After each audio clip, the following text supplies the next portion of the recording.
Right. Let's take a step back and really look at what's happening around us.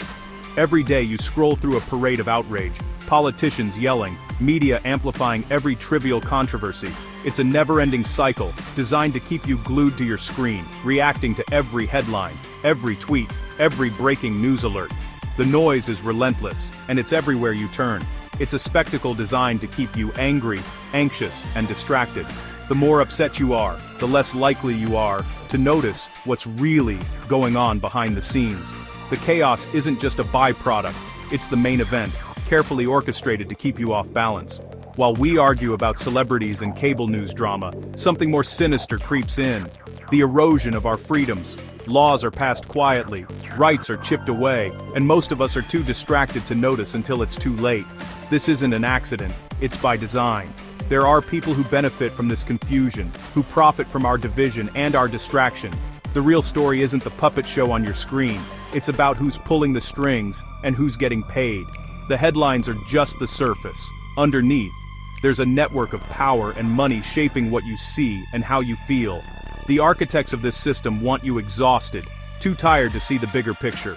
When you're drained, you're easier to control, less likely to question, and more likely to accept things as they are. They want you to believe your biggest threat is your neighbor, not the system itself. Divide and conquer isn't just a saying, it's a strategy, and it's working. It's a national magic trick. Keep your eyes on the noise so you don't see your rights slipping away. While we're busy arguing, the real action is happening where we're not looking. So let's ignore the outrage and follow the money. If you want to understand what's really happening, look at who profits when we're divided and distracted.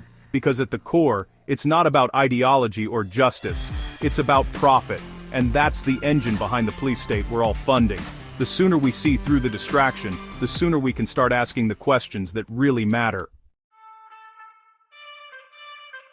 When you hear the phrase police state, your mind might conjure up images from old movies. Grim-faced soldiers marching in lockstep, ominous propaganda posters plastered on crumbling walls, and patrol cars prowling shadowy city streets. It's a vision of brute force and overt control, a relic of a bygone era. But today's American police state looks very different. It's slick, subtle, and wears a business suit. Instead of jackboots, it's polished shoes and tailored blazers. The power structures have evolved, blending seamlessly into the fabric of everyday life. Our modern police state is a carefully crafted public-private partnership, fueled by your tax dollars and legitimized by official seals. The machinery of control is funded by the very people it governs, often without their full awareness. Corporations have discovered there's enormous profit to be made in surveillance, punishment, and social control. From high-tech security cameras to sprawling private prisons, the business of policing has become a lucrative industry. Government agencies eagerly partner with these companies, expanding their own power and budgets under the ever-present banner of public safety. The lines between public service and private profit blur more with each handshake and contract signed. It's a symbiotic relationship. One hand washes the other, and together, both reach into your pocket. The cycle of money and influence keeps spinning, with little oversight or accountability. The government creates the demand for new tools and technologies, while corporations are more than happy to supply them, often at a premium. This endless marketplace thrives on the promise of safety, but delivers something else entirely. Surveillance technology, private prisons, and military-grade hardware are all booming businesses. Each new innovation means more contracts, more spending, and more ways to monitor and control the public. The incentives are backward. A truly safer society would mean less profit for these industries. So the system quietly thrives on fear, unrest, and the constant sense that more control is always needed. Every new law, every surveillance program comes with a hefty price tag and a healthy profit margin for those supplying the tools of control. The business of policing is booming, and the bill always lands in the public's lap. This alliance between corporate greed and government power is quietly eroding our freedoms, one transaction at a time. And in the end, it's the public who pays the price, both in dollars and in lost liberties. Let's look at one of the most blatant examples of profit-driven incarceration: private prisons. These institutions have become a booming industry in the United States, quietly reshaping the criminal justice system for decades. For-profit prisons turn human freedom into a commodity, where every occupied cell means more money for shareholders. The more people locked up, the higher the profits. Companies like Core Civic and Geo Group market themselves as efficient alternatives to public prisons. But their business model depends on keeping as many beds filled as possible, year after year. Many of their contracts with states include occupancy guarantees, clauses that require prisons to remain 80, 90, or even 100% full. If the population drops, taxpayers are forced to pay penalties regardless of whether crime rates fall.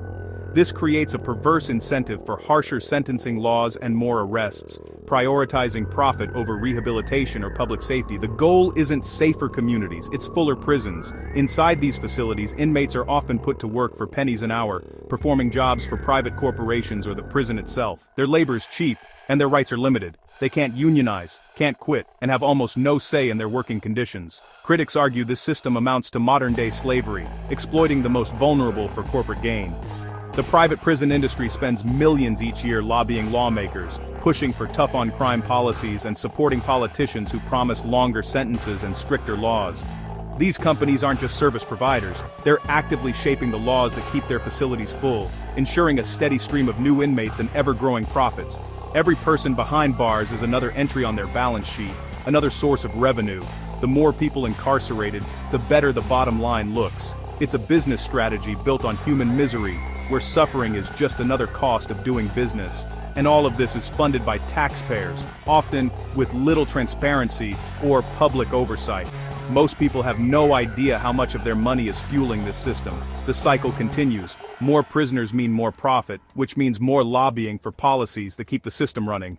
In the end, the real losers are the people trapped in this system, those behind bars, their families, and communities left broken by a business that profits from pain.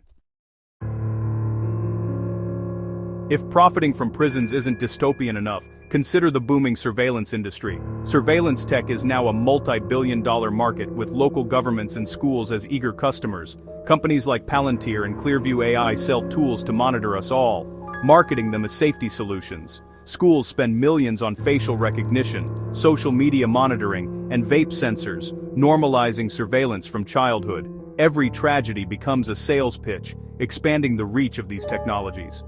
Cities deploy license plate readers, doorbell camera networks, and facial recognition, creating a privatized surveillance grid.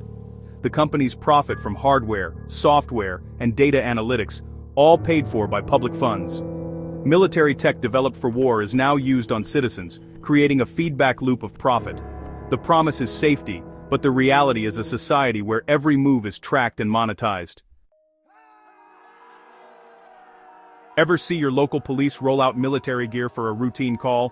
That's police militarization in action. Through federal programs, surplus military equipment, armored vehicles, rifles, flows to local departments, often for free. Defense contractors love it.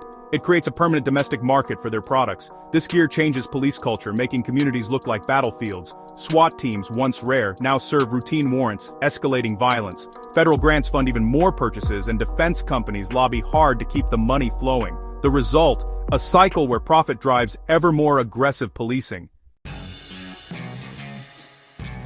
Civil asset forfeiture is legalized theft. Police can seize your property on mere suspicion, no conviction needed, sometimes no charges at all. The property is on trial, not you, and police keep much of what they seize. This creates a direct incentive to target assets, not crime. Stories abound of people losing life savings or property without ever being charged. Getting it back is costly and difficult, so most give up. Federal programs let local police partner with feds for even more lenient rules. It's a self-funding, profit-driven system that turns law enforcement into treasure hunters.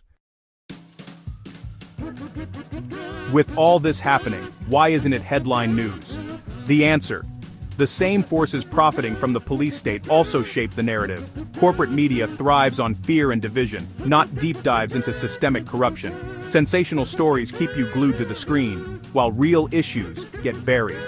Politicians exploit this, pivoting to culture wars instead of addressing real problems. The media and politicians keep the public distracted and afraid, fueling demand for more control. The result, a public too, divided and anxious to challenge the system. The cycle of profit and control continues, unchallenged. Here's the bottom line. You're paying for your own oppression. Your tax dollars fund private prisons, surveillance, militarized police, and endless wars. Every new law or contract enriches corporations at your expense. The system isn't broken, it's working exactly as designed for those who profit. The first step is to see the pattern and ask, who benefits? Demand transparency and accountability from officials, regardless of party. Question why your police need military gear, and who profits from every new security measure. If we don't, we'll keep funding our own cage, one tax dollar at a time.